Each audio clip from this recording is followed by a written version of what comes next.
What's going on, everyone? It's Jamie. How you doing? Thank you for joining me in this video. So, put this video together because many moons ago, I was the guy that was aiming for the tactics, right? Like, I just wanted to get the cash. And so what I'd do is basically, if I saw someone doing something cool and they were achieving some sort of results, I didn't really care about how they were thinking about things or why they were doing certain things.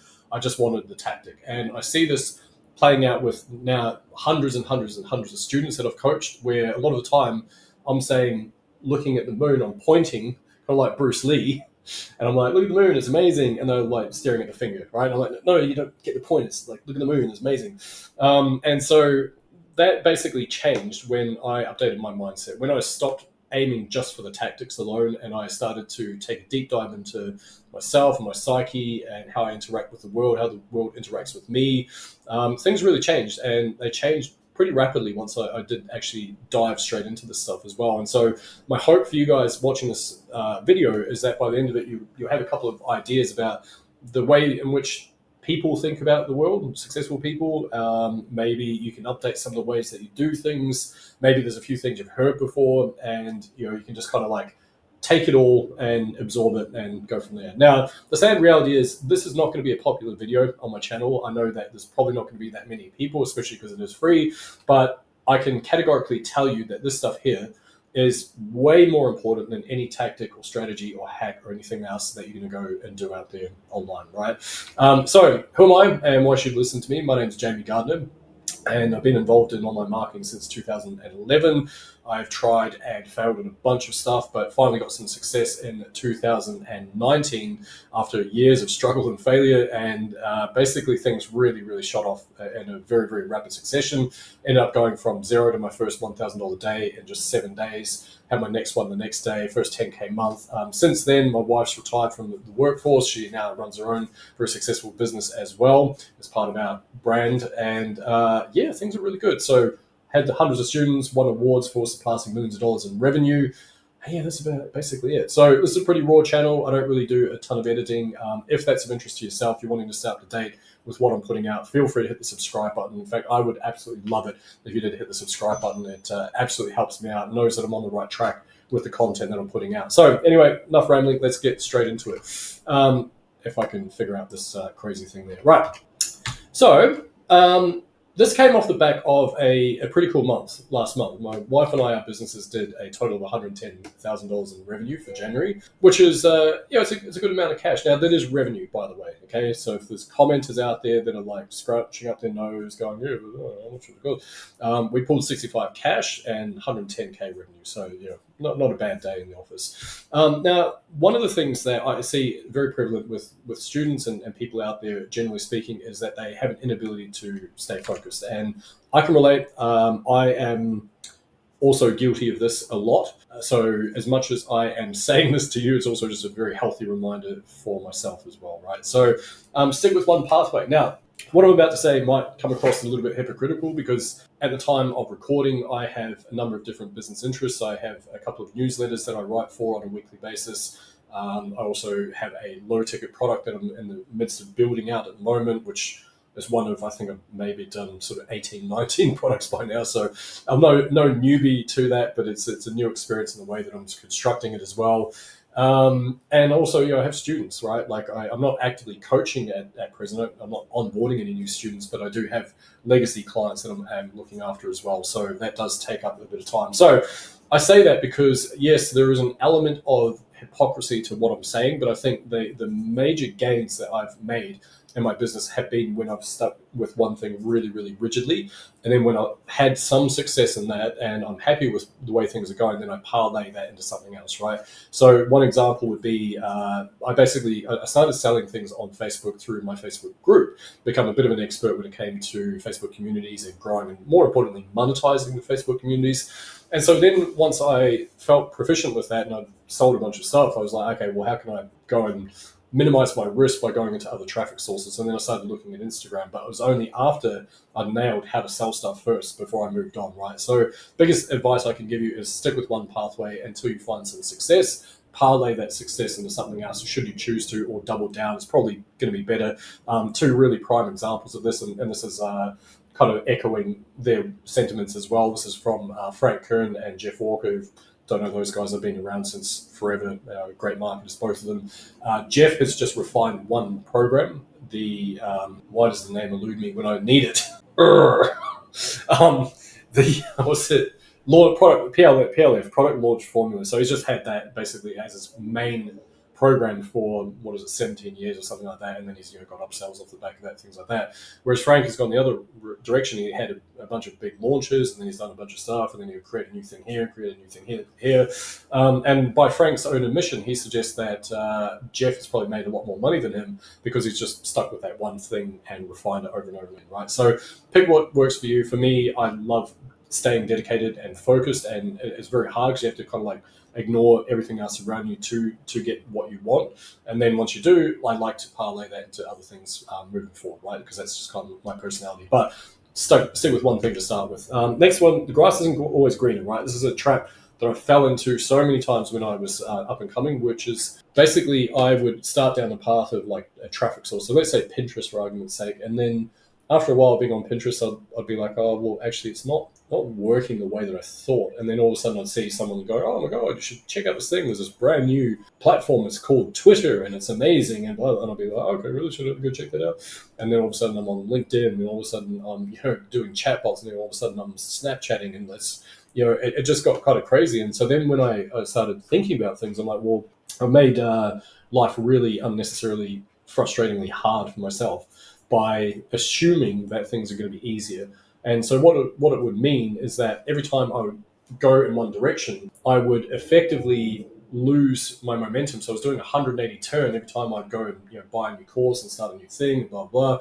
So the thing you need to weigh up is like, is the grass really greener, or is it I'm just not getting the results that I want at the speed that I want? So therefore I'm now open to other ideas, right?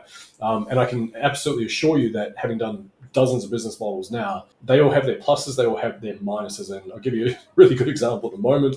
My wife and I, we sell stuff on Etsy. We also sell stuff on Amazon, like physical planners, things like that. And I've done a bunch of e-commerce stuff before. My mum set up an e-commerce store in 1996. She ran that right up until 2021 when she sold it. So I've kind of been around that game for a very, very long time. And I had forgotten, having gone through my own products and drop shipping, all that type of stuff as well, I've forgotten how small the margins are. And I've forgotten how many layers there are to the business model as opposed to me creating a workshop or me creating a YouTube channel, for example. And it's not always greener, right? So anyway, I'll leave it at that. So the other thing you need to do is, as part of that, is also assess the roadblocks that you will come into, basically. And so this ties into what I was saying before. Whereas, is it a true roadblock where you can't get around, or are you going to let that deflate your progress and then jump into something else altogether, right? And like I say, because every time you do make that jump, you're effectively starting from zero, right? You're all that momentum that you've got, bang, all of a sudden you're doing something else. So it's like a 90-degree turn at 100 kilometers per hour, right? It doesn't really work that well.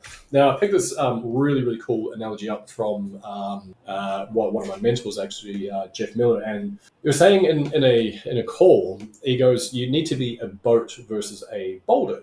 And I thought this is a really interesting way of putting things. What does he mean by this? And so the idea is that, as per our lovely AI-generated young lady over here in boat, I don't know why that was meant to be representative, but well, actually, I suppose it's kind of accurate. You've got boats and boulders there, so yeah, there you go. Now, if you think about a boat, if it's in the ocean or on a lake or whatever, right, it has momentum. It's moving roughly in a direction. And like I say, massive credit to Jeff for this. I thought it was awesome.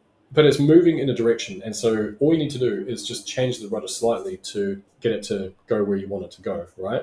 Now, the problem is a lot of people are boulders. They need a lot of pushing to get the momentum going. And the problem with that is they need someone else to push them into action, right? They're kind of like sitting there scared, too scared to move, too scared to do anything. What if they get it wrong? What if it's not perfect? All that type of stuff. And the reality is that, well, nothing's going to be perfect anyway. It doesn't matter.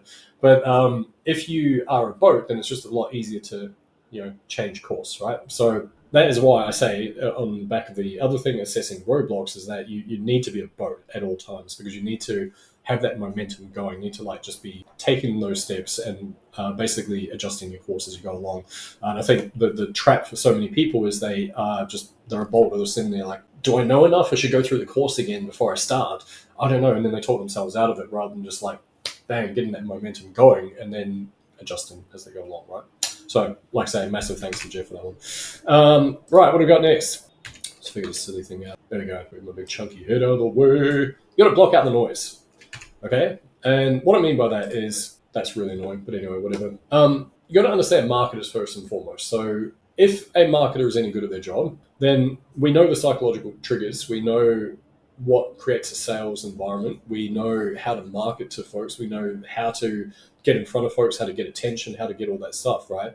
And so your duty to yourself, to your family, and your own goals is to stay the fuck focused, right? And the way that you stay the fuck focused is by literally blocking out the noise. You can't allow yourself to be persuaded by something else, right? So marketers is one. Like, hey, I've got this new thing. You should buy the thing. It's all amazing. It's the best traffic source in the world. Oh my God, everyone's going to go over there and be the best thing ever, right? And sometimes you need to go, okay, well, do I need this right now? This is me actively talking myself out of sales here. This is so silly. But anyway, it's so true. Do I need this right now? And this is how I started changing my thinking, because I used to be like, oh my God, I need that. I need that. And I was just buying stuff, right? Buying, and then a lot of the time not even consuming. And it's like, well, what's the freaking point in that? Like, I'm not even consuming it. Or sometimes I'd consume and I wouldn't do anything with it anyway. So I just had a bit of extra knowledge that I was doing nothing with, right? And so the thing to weigh up is like, okay, this is a great opportunity. Is it serving me in my current direction on my little boat now? Or is it a distraction, right? And that's the thing you need to weigh up. You got to ignore the naysayers.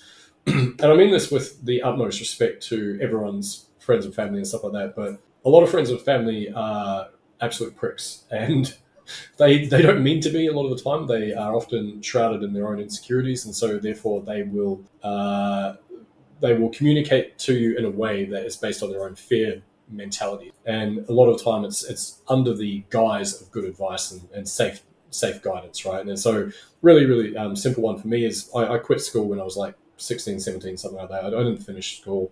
I never went to college, never went to university. Yet, ended up working in some of the most complex branches of finance, worked in event management, I worked in education. Like, I never let that be a determinant about what I should and should not do in my life. Basically, I was like, well, I've got the smarts. I'll just make something happen. It's fine, right? Wasn't always like that, because, of course, my friends and family, my friends in particular, a lot of those folks were going straight into university and whatnot. And so I was actually a very, very odd one out growing up. And then, of course, my family wanted me to seek education and all that type of stuff to pursue a good career, yada, yada, yada. And, maybe I was a bit entitled, maybe I was a bit lazy, but I just had other ideas. I thought there was a different way of doing things, and I just wanted to live my life how I chose to anyway. And so, that was one example. Maybe I'm just stubborn, I think, is the other part of it. But you need to make that choice for yourself as well. And so, like I say, a lot of the time, your friends and family, especially if, like, a friend of yours, for example, some of them are really shit. What they'll do is they make jabbing little comments about what you're doing, and they will laugh at your dreams. They will laugh at what you're up to, and blah blah blah. I can't believe you're doing this thing online, and look at your YouTube channel, it's so fucking stupid, and things like that. And the problem is, if we are not where we want to be, if we're not making money, if we're not successful on any level, a lot of the time we allow that to stop us from gaining momentum and going to where we want to go. We'll be like, oh yeah, they're right, I am so shit. And we'll put our little comfortable blanket on, our emotional blanket. Oh, we shouldn't do that. And then we let them win. And I'm not saying like they are bad people. A lot of the time these things aren't actually done in spite or malice. A lot of the time it's just purely because they don't understand it, right? Like even my family, some folks have made these comments, like because they don't understand it, they just assume, oh, it must be like ripping off old people or something like that. And I'm like, one, I am an old people. Number two, no, I'm not ripping people off. If I was doing that, then how would I have been in business for so freaking long, right? Like, it just makes zero sense. But anyway, that is something that you do have to deal with. You got to run your own race as well. And so what I mean by that is, it's really easy for us to turn to our neighbor and go, oh yeah, but they started yesterday and they're already making sales and they're doing the thing, the blah blah, getting clients and yada yada. But you don't know what has happened prior to that. You don't know how hard they're working. You don't know what their mentality is like. You don't know just luck. Sometimes just things happen for certain people in certain ways, and it's nothing to do with you at all. It might be that they've actually been speaking to these people for months and months and months and months, and then they join a program and then bang, they start selling straight away. right? But not what you're not seeing is that the fact that they've built up these relationships with these folks for ages. Also had situations with my own students where they had negotiated people coming on board with this particular program before they'd even bought it. And this is my program. And bang, within 36 hours, they start making sales. It's like, how are you doing that? Like, well, I had pre-sold them into this idea to come on board. And so therefore, once I jumped on board, already had sales, right? And I'm like, oh, okay, but we don't know that from the outside perspective. It's only because this was my student that I recall that. But a lot of the time we don't. We have no idea. So we're just judging based on what we see surface level. Like, oh my God, this person made $100 billion in 5 seconds. And we're like, oh, okay, well, man, I must be a piece of shit because they've just started and now they're like crushing it. It's like, well, no, that's not the truth. I mean, that's only one tiny thing that you're seeing publicly. You're not seeing the true depth of it, right? So you got to run your own race, and that basically coming back to that, the putting your blinkers on, your blinders, sorry, and just like staying focused in one lane. Right, and the way to kind of think about this is, and this is something I picked up from a Frank Kern training I did, which won many moons ago, but basically he was saying, if his philosophy is like, if someone else is getting a result, if they can, there's a pathway, and so can I, right? And so if you etch that into your head, if they can, there is a pathway, and so can I, right? Go out and make something happen. Cool. What else? I don't know why it's meant to be doing this little thing where it's not showing everything at the same time. But anyway, whatever. So share your wins, right? So a couple of things with sharing your wins. There's a really good book by Dan Sullivan and Ben Hardy. It's called The Gap and the Gain. They also speak about that in another book of theirs called 10X is Easier Than 2X, which is a phenomenal book, by the way. But what they talk about, the gap and the gain. So if you look at most people in their psychology, they are looking towards where they want to go, and they're looking at the gap between where they want to go and where they are. Like, oh man, I'm so far away. Oh, woe is me, blah, blah. And what they're not taking into consideration, what they're not honoring, is how far they've come, right? Because if we all were to do a 180 and go, well, hang on a minute, look where I was. For me personally, like I was bankrupt in 2015. I was broke as hell. I left workforce in 2017 to set up my own digital agency. I was broke, and then 2018 I did okay, but then I was broke again. 2019, at the start of 2019, I was super broke, and then finally things started picking up. And then even throughout that whole process, man, I'm like, oh, can I even do this? Even now, I've got nearly 1,000 students, so I'm like, do I know what I'm talking about? Well, yeah, because my students, I mean, I haven't kept track of that, but they've probably made how many millions, right? But overall, like I kind of must know some stuff, right? But that's my own internal belief system that still like has this doubt. So I have to look back. I go, oh yeah, that's right. I got this freaking award up there. That was a mill, and I got another award floating around somewhere. That was like a 10 grand award, and then got this other thing over here. And then there's these students. I know factually that I've helped them, and then there was that person, and then I did that, and then I had that big month, and they're like, oh yeah, I suppose I've done some stuff. Yeah, that's pretty cool. They had that nice comment and that nice comment, and so it helps to measure backwards from where you've come, and then aim towards where you want to go, right? And so it's a kind of a duality poking out. But external validation, number one, is we shouldn't need it. We should be immune to what outside forces say, both positive and negative, because it creates kind of like a false judgment, I think, in a lot of ways, where if we are always filled with praise, then we become entitled, right? We become narcissists. We're like the best thing ever, right? If we're always filled with praise. If we're always filled with negativity from an external force, then that's not a true reflection of who we are. Most of us, I would love to believe, are inherently good. I think that's my personal belief anyway. And so if we are reliant on external validation, then it's going to give us a false premise. We should be relying on it internally. But a lot of the time, it's really nice to get feedback like, hey, you nailed that masterclass. I absolutely loved sitting on the masterclass. Man, it's cool. Me personally, I never feel very confident in recording stuff. Never feel very confident when I'm in front of people. I love doing it, but I don't feel like I'm a great communicator. But people often say, you're so good on video. I'm like, really? Like, are we watching the same thing? Because I think I just sit there stammering and stuttering and blah, blah, and, but they're like, oh, you're really good at it. I'm like, okay, that's cool. So sometimes external validation helps. Internal locus of control helps us build an internal locus of control. What is an internal locus of control? Bearing in mind, I'm no psychologist, go do your own research on this one. But basically, it is how we view the world in terms of our capabilities to create things, more or less, right?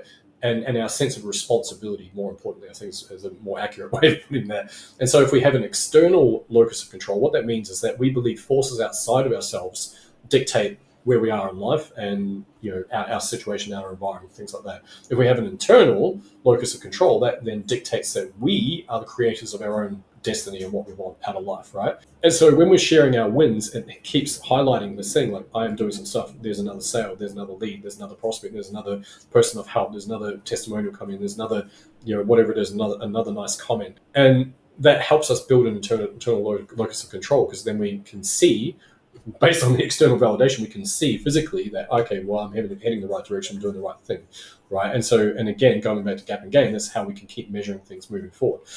Now, it allows us to focus on progress and again, gap and gain stuff, but it allows us to go, okay, we are doing pretty well, and we being myself. So I am doing pretty damn well. I've come a long way. I've grown. And even if your results aren't huge, think about ways that you can honor where you are right now. It's really, really powerful if you think about it, right? Think about ways that you can honor where you are. Cool. Let's move through this a bit quicker. So detachment, right? This is a really hard one because, like, hey, even though you're super broke, stop thinking about being broke and just detach from money. What? Thanks, genius. Like, how do I? And it's not easy, right? But a couple of ways that have helped me.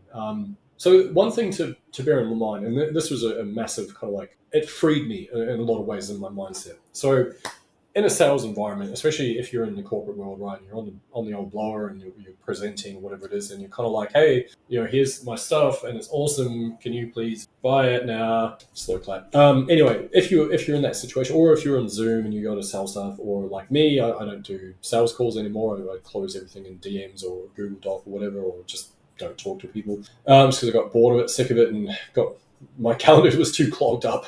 It was kind of a nightmare. But anyway. No matter how good you are, even Jordan Belfort and Grant Cardone, if you consider him a good salesperson, whatever. No matter who it is, no matter how good you are, you can't force people to buy something, right? Even if you're like an absolute wizard at stuff, you can't control what the other person does. And when you understand that, and rather than trying to manipulate and do the thing, and you just let go of needing to do that, paradoxically, you end up becoming a better salesperson anyway, is what I found, because you treat them more as a human, and you're actually trying to help them out to see whether or not what you have is actually the right thing, not because you're just reading off a script. So that there helped massively for me, because once I took ownership, I was like, well, I can't really force someone to do this stuff, right? Like, I'm not sitting there going, put your credit card number in, like, that's not happening. And once I let go of it, it was so freeing, because I'm like, oh, cool. I don't know if I can help this person or not. And it wasn't because it was a scripted thing and I was trying to do a takeaway or anything like that. It was because I really didn't know if I could help that person out. I really had no idea. So therefore, it made sense to get a picture of where they are, to see whether or not the thing that I have actually would fit them, right? Not because I was like, oh, let's find out your pain point so I can try and sell you this thing. And it changed massively, right? And so all of a sudden I became very detached from the actual outcome. So clearly I had my intentions on getting sales and whatnot, but it didn't matter. It didn't matter if they bought or not. I wasn't going to lose sleep over it. Don't be needy. And again, this is a really hard one. Because especially if you haven't had a sale for a while, if you're online marketing and coaching and that type of stuff, right? Or the other one is you're leading up to your first sale, for example. It's such a crucial thing, because then what happens is a lot of the time you're like, what are they buying? Have this Stripe thing coming through yet? I don't know. And so you have to force yourself to not worry about that. And the way that I've found that in the past is, again, coming back to the first part, it's just like, well, I can't force them to. If it's the right thing for them, cool. I hope that what I've been able to communicate in my content, in my written, communication to them, and the offer that I've been able to present to them, and the questions that I've been able to answer for them, hopefully that's enough to get them to do that thing, which will then help them out based on that, right?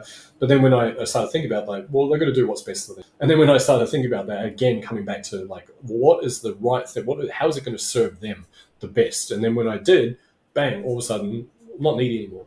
Even when I was super broke and I had $84 in my account and I was hopping on a call with someone and I was about to nail my first high ticket sale ever, $1,000 sale, even at that stage, I was sitting there going, cool. Even though I really freaking knew that I could be amazing. I was like, in the back of my mind, I'm like, yeah, but it's fine. Like, if they don't, it's completely cool. I know that the right person will come along. And when I shifted my focus from, oh, Gil needs to make a sale, to, cool, they will do the right thing for them, and I hope it serves them well, and I hope I've been able to present how this is going to serve them well enough. When I did, bang, all of a sudden, first $1,000 day. Next day, bang, all of a sudden I've gone from $84 in my account back in late 2019 to 2,700, whatever it was, and I was like, oh my god, I get it now. This is cool. Less is more, and this is clearly in the sales dynamic, right? So I'm talking about on the phone, I'm talking about in Messenger. You don't need to keep overselling things. Sometimes people just need to think about stuff, right? And so again, that can be in like presentations or in Messenger, whatever it is, right? Sometimes you just need to mull on things rather than going, oh, and you're going to get solid gold toilet seat, and you're going to get a Rolex, and you're like, just cool. Here's the information. Let me know if you have any questions. Cool, right? On your progress, and again, obviously this is like I've spoken about this a little bit, but the gap in the gain stuff. But you have to like view how far you've come, because it'll keep you driving forward because you have momentum, because you're like, yeah, this is cool. I've actually done some stuff. It's really cool. And so that to me allows me to detach from my future outcomes. I know based on what I've done, I'm like, oh, I'm pretty confident that now that I think about it and I look back, I have been able to manifest some pretty cool stuff. I've been able to sell some big stuff, and I've been able to sell some small stuff and sell many stuffs, and more importantly, help people out as I've been able to do so. And so then when I look back at that, I'm like, oh yeah, shit, this is awesome. Like I've helped tons of people. It's freaking insanely good. And so then it allows me to detach from any one singular outcome, right? So that's how I detach at least. So the other thing is your self-worth and your self-talk. So what's your language? I don't know the stats. It's like 17,000 thoughts per day, the average human has. And there's something like 80% of them are negative or something like that. Like there's some sort of stat. Go look that one up. Leave it in the comments if you do find the answer to that. But anyway, point being that we have a lot of thoughts every day. It might be way more than that actually, but whatever. We have a lot of thoughts, and there's a bunch of them that are erring towards the negative, right? And so first and foremost, what's your language? Right, a little experiment that I did, and it just literally it blew my mind, which is isn't that an oxymoron of sorts? It blew my mind how many things I was saying to myself, both in outwardly and then internally, that were of a negative standpoint, right? And so even things, for example, like and these aren't necessarily like overtly negative, but it's like limited in the way that I was thinking. I can't afford that. It's a negative thing to say, because even if the reality is you've got $1 left in your bank account or no dollars left in your bank account, and it might be a factual statement at that time, you're still reinforcing this message to yourself and then to the world around you, whatever, universe, etc., that you can't afford it. So then that will manifest as truth. Whereas you are better saying something like, for example, I choose not to spend my money on this right now. This is something I'm looking forward to purchasing at some stage. Or maybe I can easily afford this, but today I'm choosing not to, right? Different language. Now, the other thing I did, like I say, I spent about half a day and I wrote down all the things. And when I think of them, and this is the weird thing, is that I missed so many. But by the end of the day, or halfway through the day, it didn't even take that long. I looked down, I'm like, oh my God, there's like an entire page full of negative stuff and limiting things that I say. So now that I am aware that they exist, so I'm not unconscious to them anymore. Now I can make a conscious effort to change them, right? And so I started, after I watched my language, I started to speak to myself kindly. So instead of like, I'm very self-effacing, I've got a self-deprecating humor, so I was like, oh, you're fucking idiot, all sorts of things like that. And the reality is that none of that helps. So I was kinder to myself. Like, well, actually, no, that's not the truth either. I'm not a fucking idiot.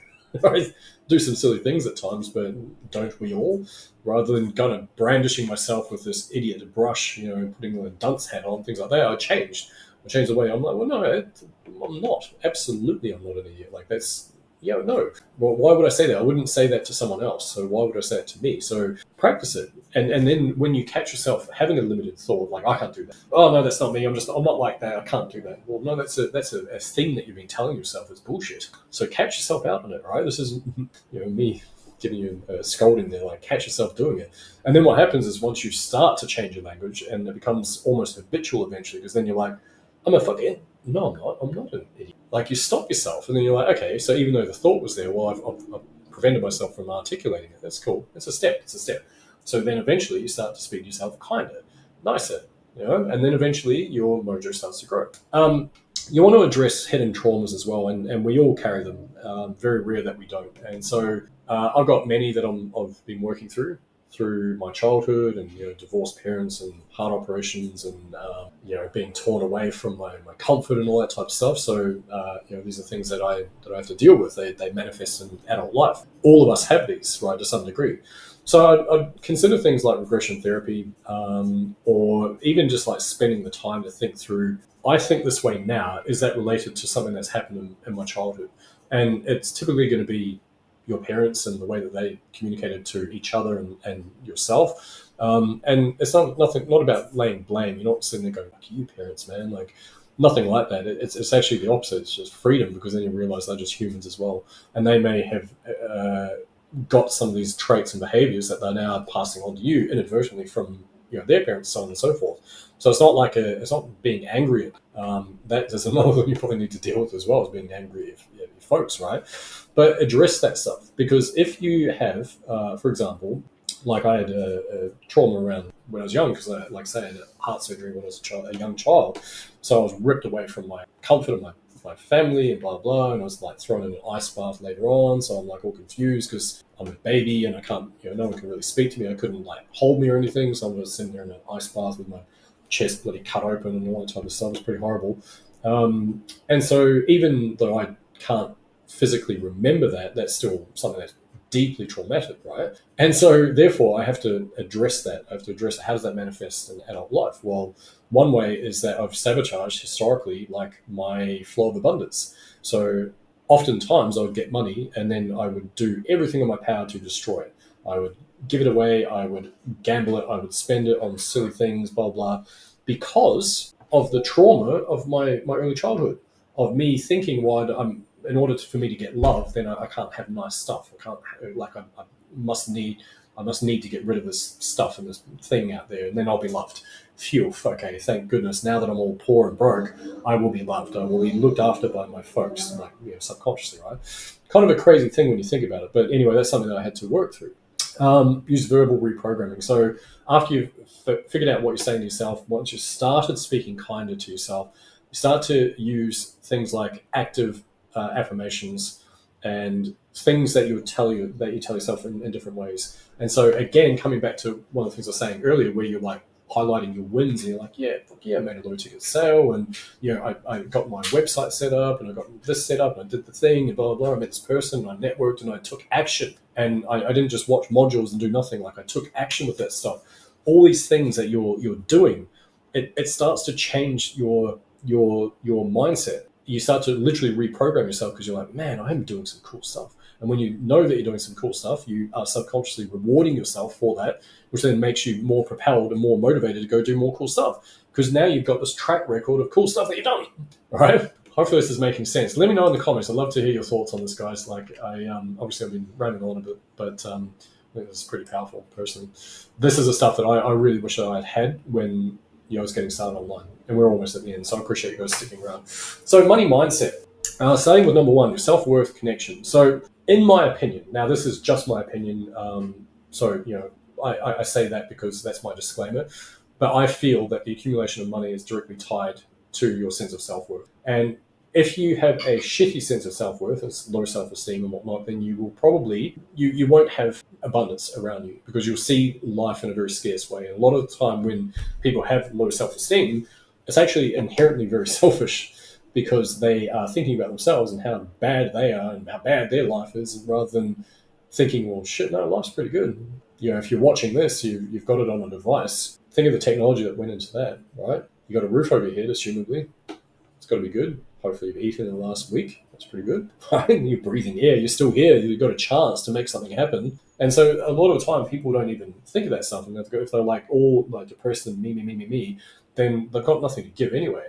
And so if you have an abundant approach to life and you have a deeper sense of self, then you're naturally going to attract more things, because you believe that the world is cool, because you're more grateful for things. And so therefore, when you are more grateful for things, you're going to attract more cool stuff anyway.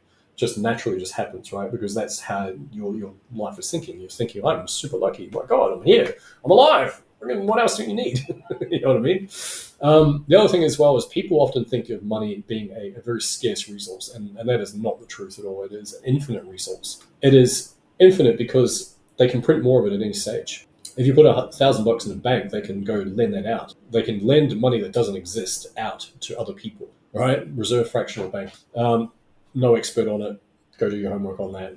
But anyway, it's an interesting topic. But point being is that they can create it out of nothing. They literally print it all the freaking time.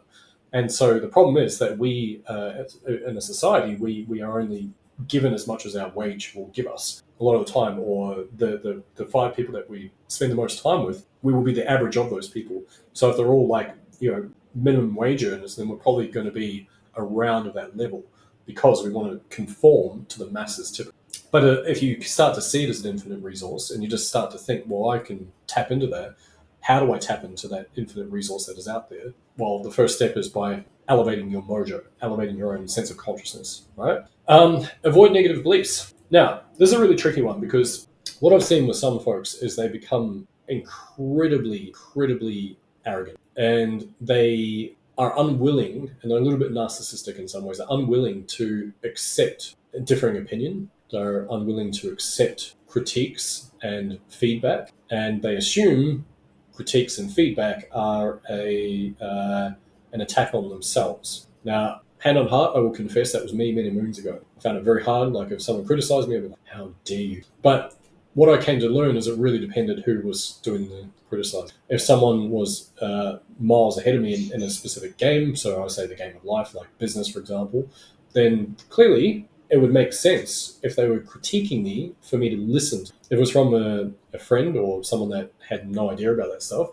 then it would hurt, right? Because I guess I probably couldn't understand why they would critique me in the first place. But anyway, what you ideally want to do is you want to avoid negative beliefs. And it's not living in this airy-fairy, non-existent land where everything that glitters is gold, all that type of stuff. You have to be real, and you have to accept your own flaws as a human being, and you have to be okay with growth and critiques and differing opinions and things that you might feel are offensive, and then you need to address some of that stuff within yourself, right? So I'm not saying like be completely narcissistic and just go, I'm avoiding everything. There is no, I'm perfect the way that I am. No, I'm not saying that at all. I'm saying be humble, but avoid the negative stuff, right? And it's going to be quite difficult because it is all over the media, right? If you go out on news, then it's sensationalism. It's always going to be negative stuff. Very rarely will they have some feel goods, which is a shame because as a society, I think we need it. Like it's always crime rate this and blah blah blah that and bombing this and blah blah blah, and it's like, man, just that can't be good for your mindset if you're watching the news all the time, right? I'm not saying be uninformed, but just think about the consequences of that. That's all. Make sure that you're balancing it if you are someone who does watch news, that's all. And so you can avoid negative beliefs by making sure that you are solid within yourself, and that will happen through some of the things I've said earlier about your programming and whatnot as well. But negative beliefs are also specifically in this situation regarding money, because if you think about old Uncle Bob, and old Uncle Bob might go, oh, bloody those rich bastards. Greedy rich bastards, right? And so if you've been growing up with that, or maybe even your parents, for example, if you've been growing up with that mentality, and they have that attitude, like because they are probably envious of someone who's wealthy, and the wealthy person seemingly has just done this thing which somehow betrays what they believe or whatever, then they get mad. But then they will reflect that on you, and so then if you are absorbing that over the time, now all of a sudden you're like, oh, rich people are evil. Whereas if you think about it, rich people are probably the most discriminated group of humans out there in a lot of ways. Like, there's not many people that like really love a rich person. If you think about it, like there's always like filthy billionaires and blah, blah, blah. Like, well, no, they're just good at managing money. And if you believed in it being an infinite resource, then a billionaire having $1 billion doesn't mean anything. Right? They hire more people. They give to more charities. They do fucking way more than the average punter would ever do in 1,000 lifetimes. So why the hell would they critique, right? That's my attitude. Anyway, avoid that stuff.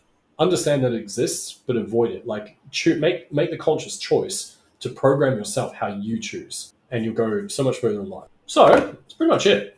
Now, I know this is not an entirely comprehensive thing. I've just obviously rambled on for a little bit here, but if you spend some time going through the stuff and you update your own mojo, you focus on blocking out the noise, you focus on what you want, you truly just wrap whatever it is that you want, the outcome that you want, you wrap it in like love and joy and fun, and you focus on that and you block out the noise and you don't allow these negative influences in to the same degree, and even your own negative influences, your own negative biases, if you don't let those in, good things will start happening. And then you'll come back to this video and you'll be like, that's pretty cool. Anyway, guys, been a long one, but I appreciate you guys sticking around. Please feel free to hit the subscribe button. I really, really appreciate you guys sticking around, and anyone that does subscribe. And drop a comment, let me know your thoughts. You know, if there's anything that you want me to cover on this channel, I'm all ears. Having said that, guys, thank you so much for joining me, and I will catch you to turn this thing off.